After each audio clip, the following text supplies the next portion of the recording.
horumarka dalku waxa uu ku jiraa qoyska oo hagaaga qoyskuna waxa uu ku jiraa lamaanaha oo aqoonta qoyska yeesha.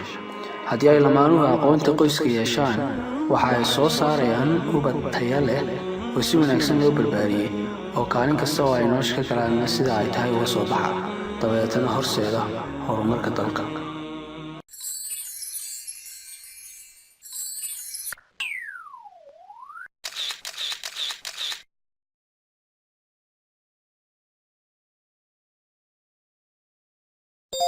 ilaahay quraankiisa waxa uu ku leeyahay aayad ay micnaheedu tahay waxa ay tiin ummadda ugu khayrka badan leh ee ilaahay soo saaray. ka muslimaan ilaahay waxa uu ugu talagalay inay ummadda muslimka noqoto ummadda ugu fiican dhinac kasta iyo kaalin kasta oo nolosha kamid ah. sababtu waa maxay? sababtu waxa weeyaan waa ilaahay waxa uu inoo soo dejiyay manhaj cad oo qaabeynaya isla markaana hagaya kaalin kasta oo nolosha kamid ah kaasoo saxaya hab nololeedkeena oo dhan. sidoo kale waxa uu ilaahayna faray in Nabi Maxamed sallallahu alayhi wasallam kaga dayno nolosha isaga.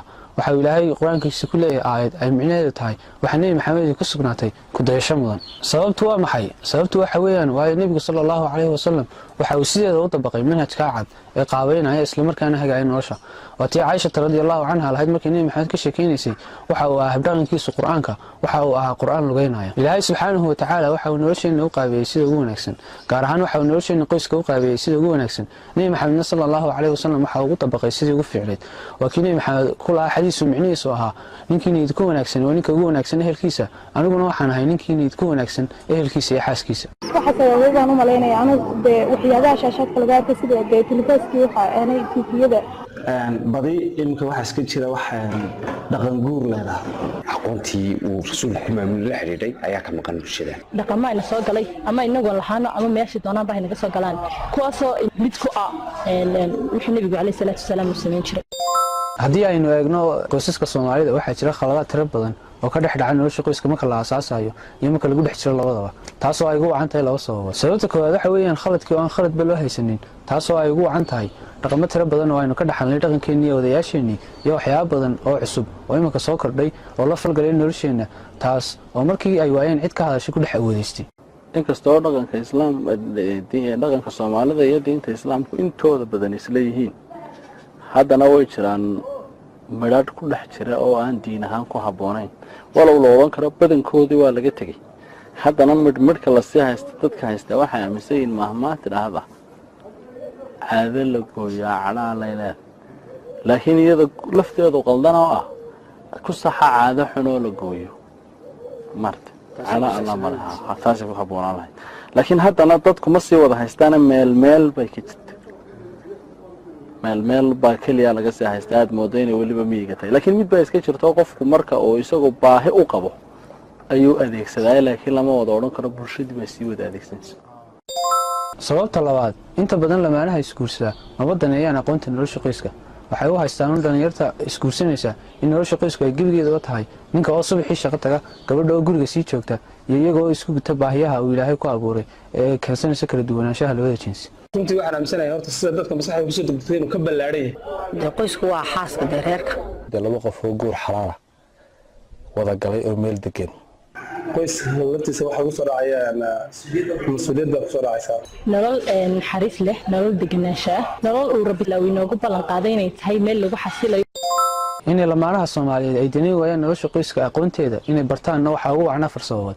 sababta koowaad waxa weeyaan bulshadii oo ceeb u haysataba soo hadalqaadka arrimaha qoyska. sababta labaad waa xukuumadda iyo dawladda oo kaalinteedii gabtay. ma jirto ilaa hadda wasaarad u gaar ah arrimaha qoyska. sidoo kale ilaa hadda waxaa jira xeer ka hadlaya arrimaha qoyska oo horyaala baarlamaanka oo aan la kala furin baan sixina hadalkiisa iska daayo.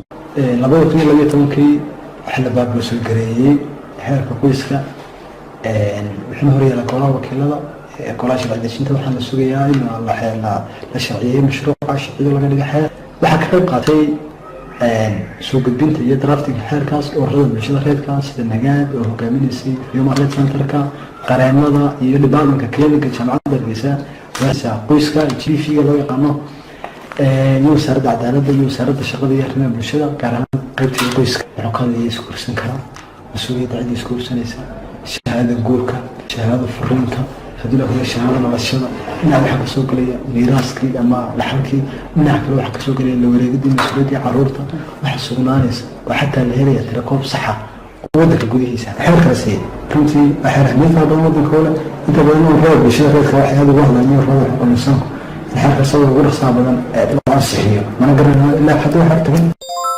sababta saddexaad waa iyadoo aanay jirin dugsiyo tiro badan oo lagu bartay arrimaha qoyska.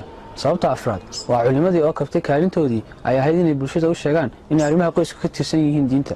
had iyo goor waxa ay bulshadiiba u haysataa inay diintu tahay oo keliyata sida loo salaado iyo sida loo soomo. nebi maxamedna intaasun lagaga daydo, balse cidima soo hadal qaado arrimaha qoyska sida ay tahay. sidoo kalena nebi maxamed sidii ugu wanaagsaneyd ee uula dhaqmi jiray xaasaskiisa iyo gurigiisa cid ka sheekaysaa ma jirto. run ahaantiina waa kaalin ay gabtay culimadeennu. khaladaadka aynu kor ku soo sheegnay iyo sababaha keenay oo laysu geeyey waxaa ka dhashay in dhallinyartu ay hasaawii khalad adeegsadaan, inuu jacaylka ku qallocsamo, in ay ka xumaato doorashada lamaanaha iyo sidii ugu wanaagsaneyd ay u dooran lahaayeen ciddii la wadaagi lahayd nolosha. waxaa ka dhalatay in ay dhallinyaro badan isguursadaan iyagoo aan noloshii qoyska wax xog ah ku haysan oo iskaba daayay aan qaarkood aanay garanayn waajibaadka iyo xuquuqda saaran. runtii in qoys aad samayso reer in aad samayso waxay u baahan tahay runtii waayo aragnimo muhiima oo wanaagsan in la guursado iyadoo aqoon loo leeyahay waxay noloshan ka horeysaa. inta badan dadkeenu qofna horta sidan caadiga intuu iskuul galo maadhawo horta waxaan baranay intaana guursanin qaabka loo guursado. waxaa ka dhashay halkii ay ahayd inay talooyinka iyo tusaalayaasha ay weydiiyaan dadka aqoonta u leh nolosha qoyska iyo culimada, inay talooyinka iyo tusaalayaasha u daba fadhiistaan dadka xaasleyda. way jiraan xaasley badan oo aqoon u leh nolosha qoyska amaba waayo aragnimo saxsan ka helin nolosha qoyska, balse waxay ugu daran tahay marka ay talooyin weydiistaan qof aan markii hore nolosha qoyska aqoon lahayn, markii dambena ka helay waayo aragnimo khaldan nolosha qoyska. deetana talada uu bixinaya waxa ay noqon doontaa talo khaldan oo burburisa qoyska uu siiyey talada iyada. waxaa ka dhashay halkii ay ahayd inay soo daliishadaan aayadii xadiis ka hadlaya arrimaha qoyska, inay soo daliishadaan mahmaahyo tiro badan oo khaldan oo had iyo goor burburiya qoyska iyo hadallo dhex wareega bulshada, kuwaasoo ay ka mid yihiin nin naagtii colna maaha nabadna maaha, naag beenna kusoo xirgeli runna ku dhaq iyo waxyaabo badan oo la mid ah. waxyaabahaasoo dhan waxa ay sabab u noqdaan in lamaanuhu halkii ay ahayd inuu kalgacal iyo naxariis dhex yimaado uu dhex yimaado coolaad iyo dagaal, dabeetana ay noqdaan lamaane had iyo goor ku jira khilaaf joogta. innaga oo tix raacayna oo daba soconna hadalkii aynu kor ku soo xusnay ee ahaa khaladaadka tirada badan leh ee ka dhexdhaca nolosha qoyska, waxyaabaha sababay iyo waxyaabaha ka dhashay intaba ayaa waxa ay taas sabab u sii noqotay in lamaano badan ay ku noolaadaan khilaaf joogta. khilaafka joogtada ah waxaa ka dhashay furiin. marka halkaas sheekadu marayso qoysasku waxay u qaybsamaan laba. qaybta koowaad waa qayb markiiba isfurta oo si degdeg ah waraaqaha u kala qaata. qaybta labaadna waa qayb aan isfurin balse ku sugnaata marxaladda loo yaqaan marxaladda furiinka dahsoon. marxaladda furiinka dahsoon waxa weeyaan marka ay lamaanuhu isqabaan jir ahaanun balse aan isqabin fikir ahaan, caqli ahaan iyo caatifad ahaan intaba. haddii aan si kale u dhigo waa lamaano dirqi ku wada jooga. sanadkii waxaa maxkamadda dacwadeeda soo gala 1800 dacwadood 1800 dacwadood ilaa 1600 dacwadood oo furiin ah 600 dacwadood. baahi loo baahan yahay ayay noqotay in bulshada la dareensiiyo inta guurka diyaarka u ah iyo inta xaasleyda ah labadaba inay muhiim tahay inaan la guursanin ilaa nolosha qoyska aqoon loo yeesho. aqoonta qoyska ayaa ka horeysa in la guursado si la mid ah sida qofka si uu injineer u noqdo ama uu dhakhtar u noqdo looga baahan yahay inuu aqoonteedii yeesho marka ugu horeysa. nolosha qoyska waxay ka mid tahay tiir ka mid ah tiirarka ay ku dhisan yihiin qaran iyo bulshadu ku dhisan tahay. sidaas darteed sida loo barto aqoomaha kale ayaa loo baahan yahay in loo barto aqoonta qoyskana, taasoo qofka ka caawin karta inuu qoyskaas si waaro farxad ku noolaadaan wadajir ubadkiyo kobcintiisana si wanaagsan u kobciyaan, sidoo kale ay ka mid dhalayaan ama rajooyinkii ay lahaayeen iska kaabaan. qoyskaas markuu sii barto hadduu qoyska sii barto ama lagu sii takhasusay ama aad u sii barto u sii daraaseeyo aqoonta qoyskaas waxaan dhihi karnaa wuxuu ka yaraanayaa furniinkiiba ku yaraanaya. qofna ma kaxeeyo gaadhi aanu aqoon u lahayn sida loo wado, qofna ma isticmaalo kombiyuutar aanu aqoonin sida loo isticmaalo. nolosha qoyskuna waa la mid. nolosha qoyska waxaa ka dhex dhaca shaqooyin tiro badan oo ay tahay inay marka hore lamaanuhu aqoon u sii yeeshaan si ay noloshooda qoyska u noqoto nolol suuban oo toosan oo bilaa warwara, farxadna ay ku dhammaystaan intay wada nool yihiin lamaanuhu. haddii ay lamaanuhu aqoon u yeeshaan nolosha qoyska waxaa kobcaysa garaadkooga, waxaana hoos u dhacaya furiinka. khilaafkuna inta badan waa uu yaraanaya, haddii kale waxa uu ku dhammaaday sida ugu wanaagsan oo ah in xal loo helo. sida oo kale lamaanuhu waxay ku wada noolaanayaan farxad, jacayl iyo xasiloonidii uu ilaahay qur-aankiisa ku sheegay. ubadka bulshada lagu soo daraana waxay noqonayaan ubad si wanaagsan loo barbaariyey oo kaalin kasta oo ay nolosha ka galaanna uga soo baxaan sida ugu fiican, kuwaasoo hadhowna horseeda horumarka dalka.